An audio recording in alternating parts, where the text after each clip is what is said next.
Looking good, Italian Job. I'm feeling good, Tommy boy. It looks like you've got a DFQ shirt on. I know what it means, but for those who are watching on YouTube, what is DFQ? Dunk French fries quickly. Oh, I didn't think that was it. I don't think that's what the cadre have said to me in the past. Oh, I thought it was something like that, but probably don't effing quit, right? There you go. For the kids at home, we'll keep it Disney-esque. There you go. How you doing, man? Yeah, it's good to see you. It's funny. I just got off a call not too long ago with the leadership team for Grow Ruck 48 in Kansas City. And so today when I woke up, I thought, what shirt do I want to end the week with? It's been a week. As you would say, it's been a week of Mondays. And so the DFQ came out real quick, and so far it's served me well. And it looks like you also are representing our brothers at Go Ruck. Completely unplanned, and we certainly don't get any sponsorship dollars from our friends at Go Ruck. But no, yes, I'm wearing this one that I got in Sandlot Jacks a couple years back. It's for those who are not able to see it. It says Freedom, and it's got the Florida State flag on the Go Ruck arrowhead. And it was during peak pandemic. When everything was shut down, and Go Ruck and the guys in Sandlot Jack said, you know what, we want to get a group of men and women together, and we're going to exercise, and we're going to be outside, and we're going to build fellowship and muscle at the same time. And I just love the concept. When everything was shut down, they said, no, people need to be physically active and be around other people, and I was all in, and so I bought the shirt, and I'm glad I did. What you're saying is that they told the world DFQ. Is that what you're saying?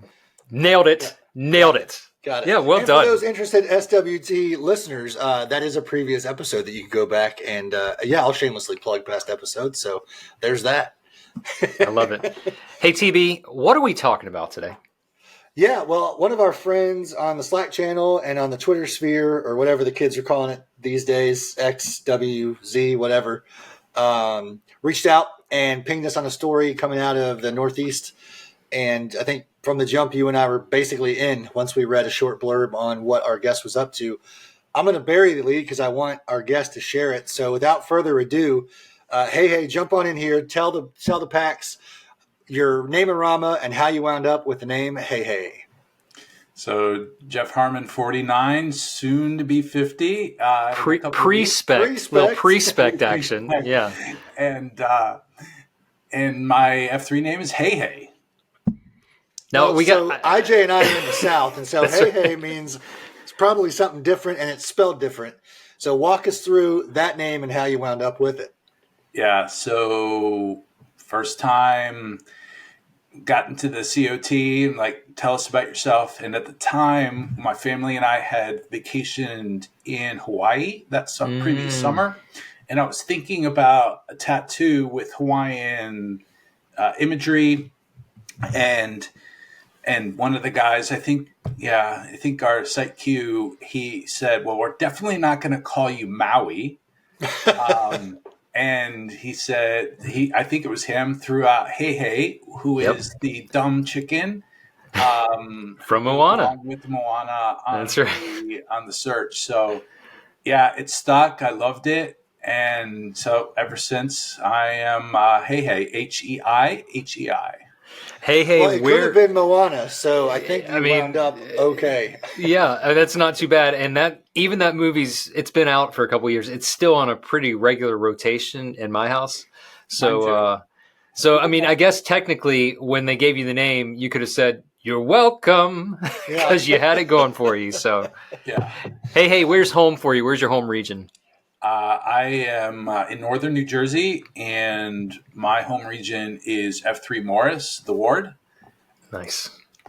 So we had a slew of Jersey guests. I know the last weeks, pork roll was a couple weeks back. Yeah, we have had some Jersey guests, and you guys got caught up on the conversation about geography and these different. I was like, let's not do that with Hey Hey. Let's instead, Hey, when we say my impossible as kind of the theme for today's episode, what does that mean, and why is it so important to you specifically?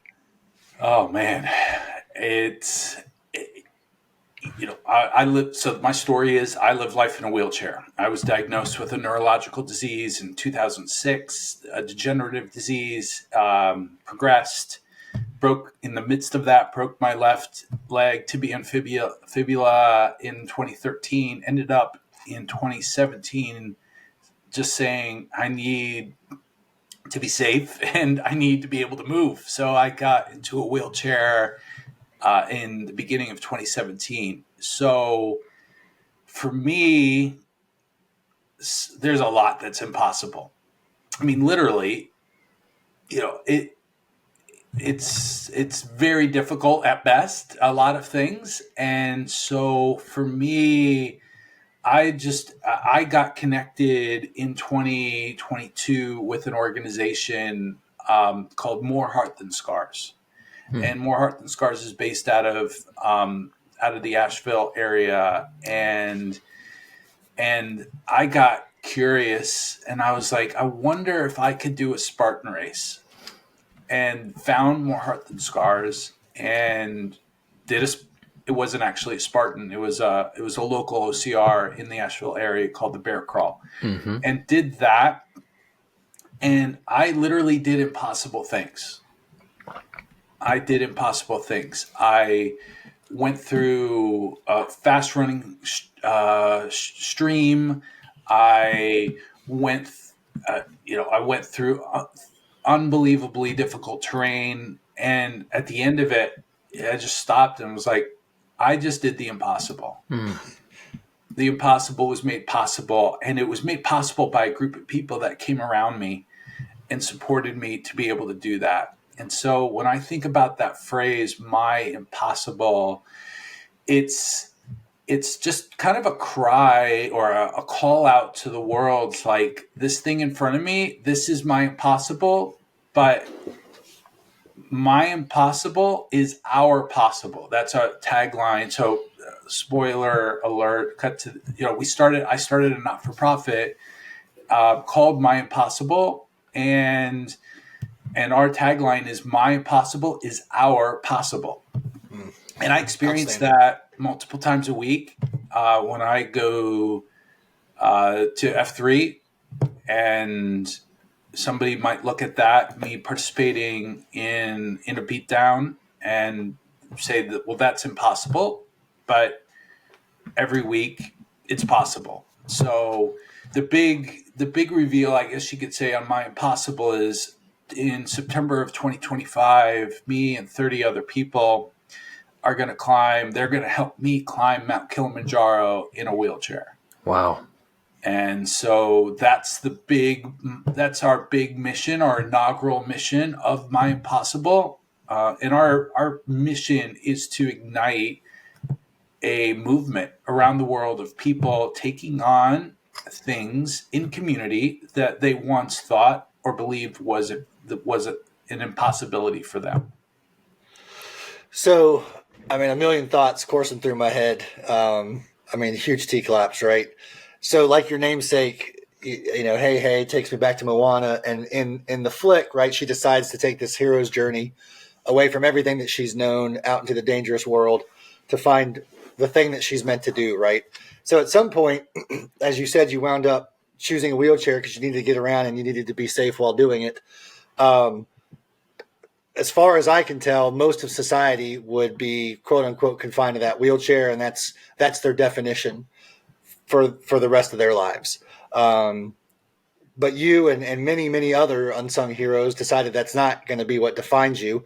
It's your mode of transportation, hard stop. And so what was it in your brain and or your heart and soul that shifted you from the road that's often traveled to the road less traveled? It's a great question.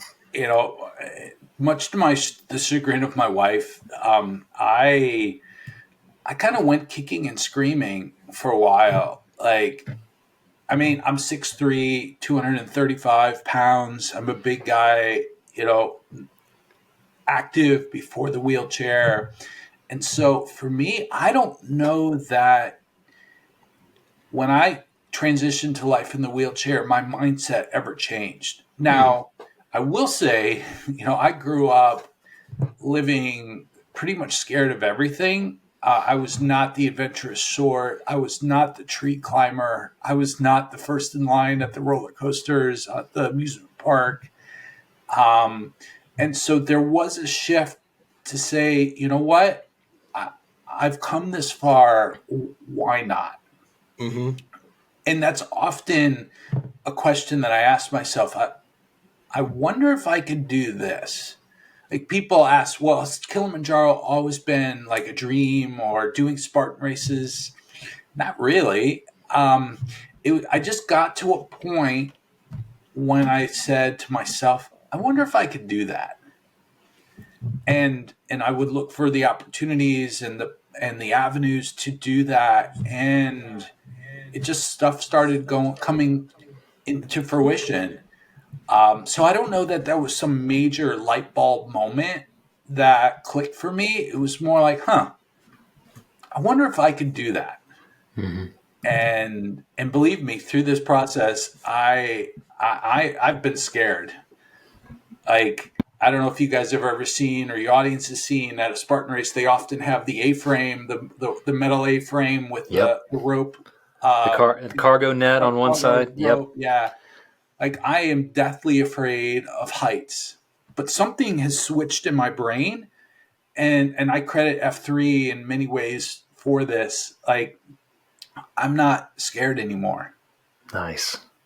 And just 2 Sundays ago, when we did the Tri-State Spartan here in northern New Jersey, like we just did it. We just did it, and yeah. So it's just like let's give it a try. Yeah. I may fail. It may not work out for any number of reasons, but I'm just going to try. Tommy Boy and I have said this a number of times as Grow Ruck trainers. We say quite often, failure is a waypoint, not an endpoint.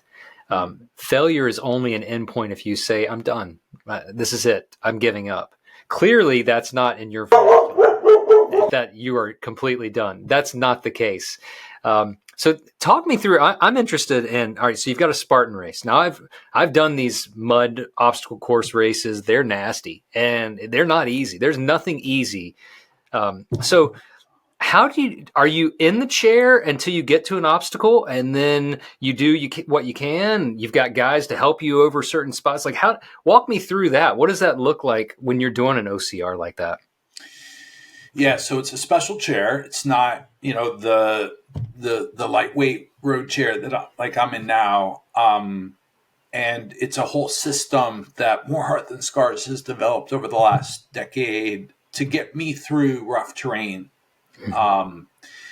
And so when I get to an obstacle or a mud pit, I get out of the chair, and I've done 3 OCRs now. And every OCR, I walk with guys. And this 2 weeks ago, my 16-year-old daughter did it with us. It was 2 guys, and then my 16-year-old tucked in there with her arm around me.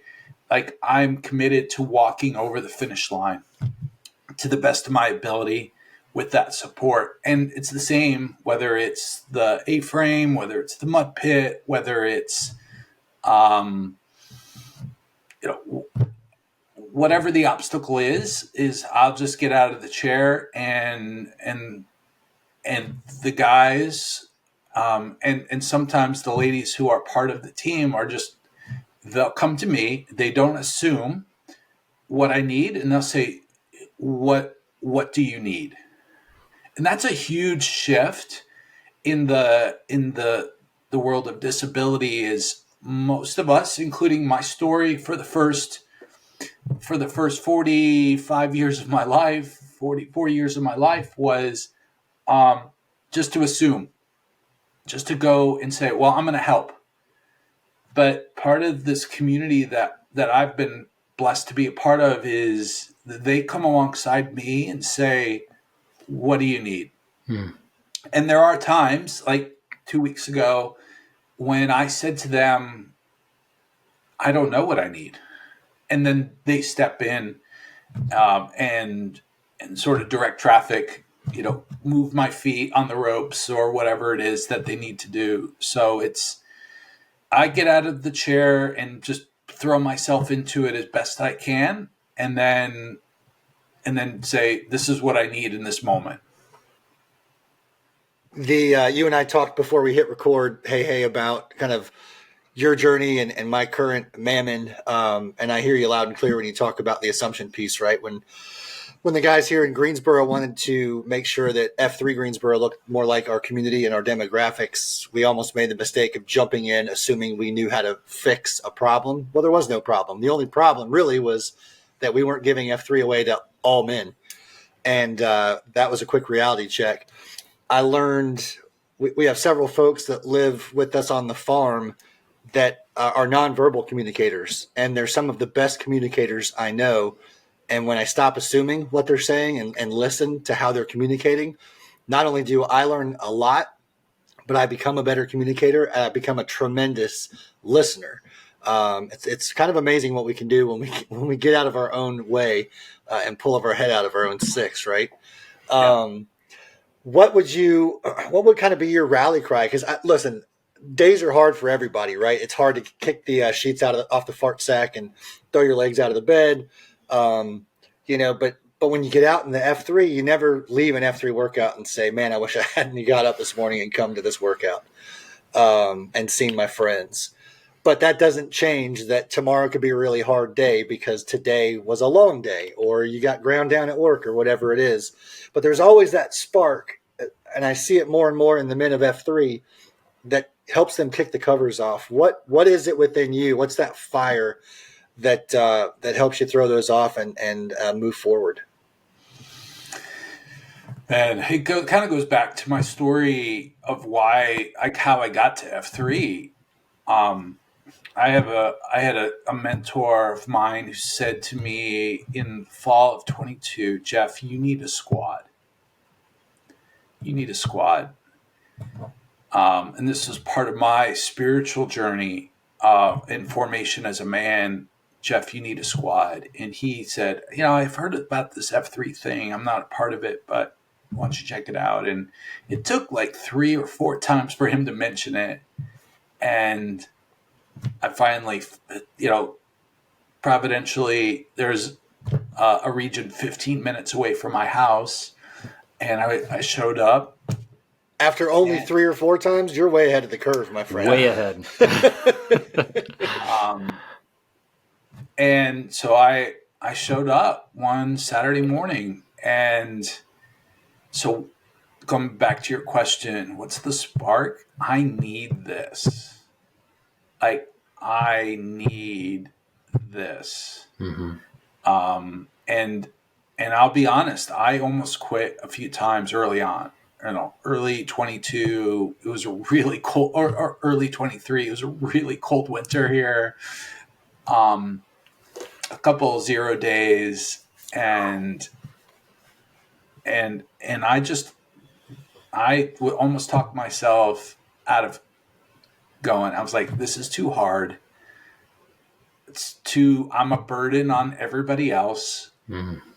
Because, I have to adapt everything, nearly everything. And so, but I pushed through that. Actually, what helped me push through was a convergence in another region that we went to in New Jersey. There was probably, 60 plus, 70 guys. And that just something, we were in the middle of a field and everybody was bear crawling. And I was at the back. I was near this, one of the 6. And as everybody finished, they came back to me, nearly everybody, and bear crawled over the finish line of that particular exercise. And that changed everything. So again, coming back to your question, I need this. Mm-hmm. That's what enables me to kick off the covers. And then also to be a symbol that anything is possible. I'll lead. I'll cue. Once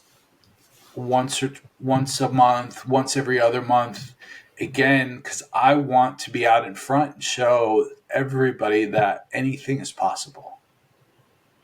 It's oxygen for your soul.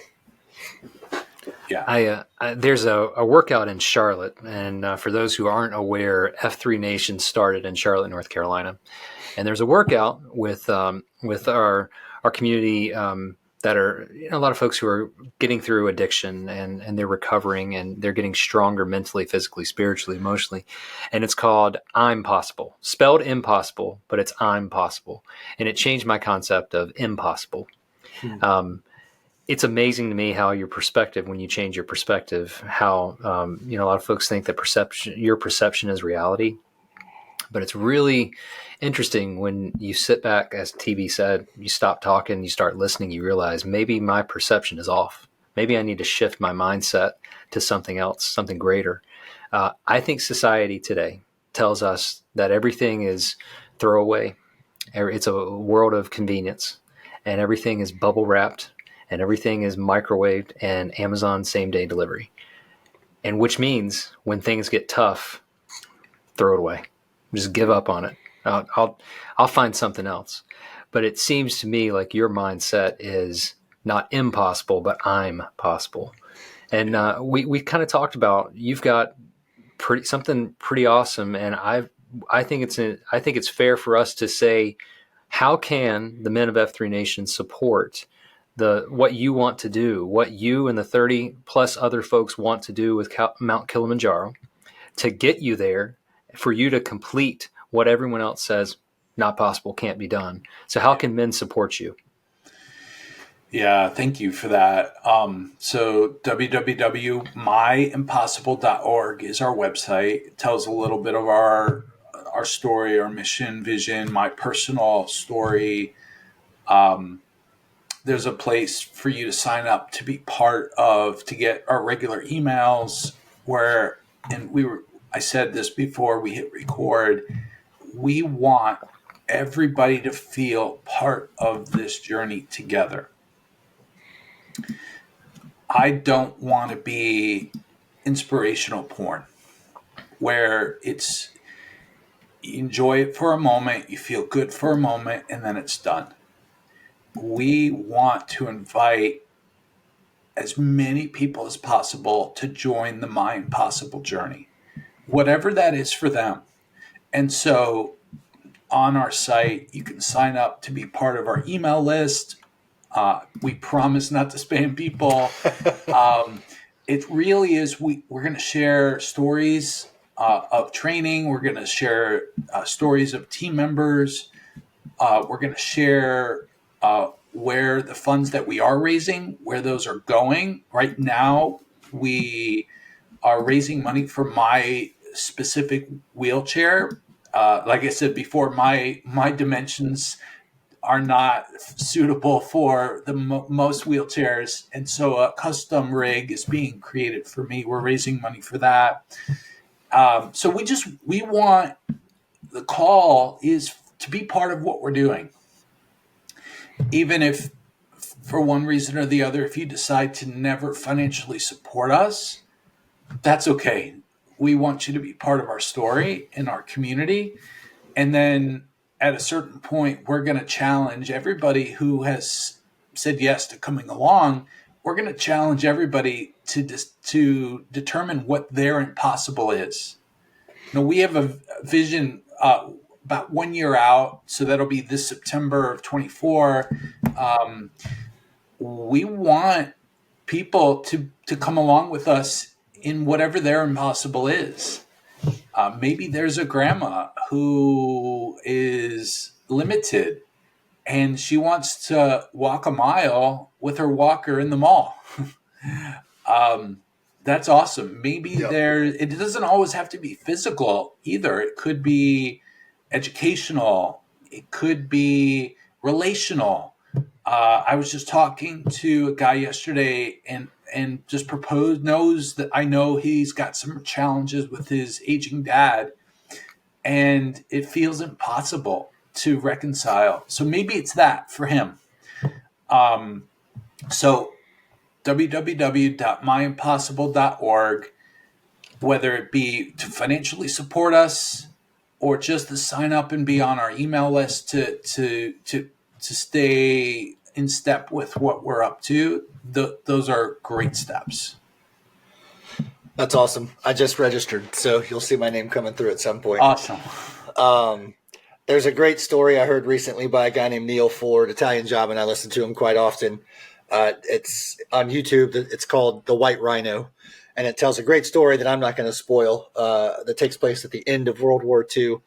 But the whole point of the story is to fast forward in modern day times where he meets this young lady in a diner, and she shares the story with him. And the whole point is never leave a space without leaving a smile. And I can guarantee anybody who's hearing your heart behind your mission, but how you want to give it away to others across the board is leaving a smile on their face for the day. So whenever they hear this, my hope is that they hear it at the right time for them, because this has definitely been the right time for Italian Job and myself to sit down and hear all about Hey Hey, HEI, not HEY. So I appreciate you sharing that and leaving the room a better place than you found it, and leaving a smile on our faces. And we'll definitely stay in touch, right? This isn't the end here. We're going to follow you on your journey. Check in along the way, please, because I know guys are going to want to be updated on this. And are you on the Twitter sphere? Can we follow you there, or on the Slack threads? So we do have an Instagram handle, and so that's my impossible -MK, MK for Mount Kilimanjaro. That's our Instagram handle. We're just getting that started, but it's there. You can follow us there. I am in the F3 Nation Slack, so I am out there. You can find me, and LinkedIn is a great place. I'm a power user of LinkedIn for business reasons, so I'm not there as Hey Hey. I'm there as Jeff Harmon. Yeah, there's lots of places you can find us, find me. I assume you've read The Comfort Crisis?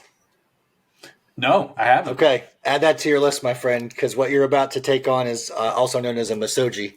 And it's spoken of very highly in the front third, I think, of that book, Michael Easter, The Comfort Crisis. And yeah, I'm fired up for you, because we discussed it recently in our Shield Lock, and it's a great read, and we talk a lot about doing hard things. We don't talk a lot about doing impossible things, and misogi is a challenge that you have at least a 50% chance of failing. And what you learn about yourself and your abilities on the other side of that. So I wish you the best of luck. Thanks for coming on the show. Hey, hey, Italian Job. Yeah. Could I just say one? Please. And one of my mentors said this to me. He goes, Jeff, you may not summit Kilimanjaro, but just getting to the base is success. It's more than I can count on all my fingers and toes of billions of people who have never stood there. So absolutely. IJ, you got something fired up for us this week? I do. And I was reminded of a story called The Tale of the Two Wolves. I queued on Monday, and I remember a friend telling me this story a while back, and it kind of ties in. So there's an old Cherokee man, and he told his grandson, "My son, there's a battle between two wolves inside us all. One is evil, it is anger, jealousy, greed, resentment, inferiority, lies, and ego. The other is good. It is joy, peace, love, hope, humility, kindness, empathy, and truth." The boy thought about it for a while and asked, "Grandfather, which wolf wins?"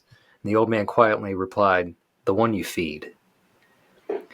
We're talking about impossibilities, and it's very easy for one wolf to say, "You can't, you won't, nothing will ever get you where you think you can, just give up now." You could feed that wolf. Or you could feed the wolf that says, "You can, you will, show that wolf who's boss. You can do it, and you'll have friends right beside you to do it with you." You are feeding that wolf. And I hope that other men hear this story and say, there's a battle of two wolves inside me. Which one am I going to feed? Positive? Negative? Good? Bad? Which one are you going to buy into? Which one are you going to continue to pour into? And I hope that they follow the good wolf and follow Hey Hey and say, "I'm going to do it," because impossible? No. I'm possible. I'm possible. So again, myimpossible.org. Follow Hei Hei in his journey. Join him alongside him. Find your impossible and show him what you can do, because you're better. You're stronger. You're smarter. You'll push it. You can do it. TB, close us out, brother, in the way that only you know how. I got nothing left to say because this has been outstanding. Hey, make it a great day, my friend. Podpaxers, be good or be good at it.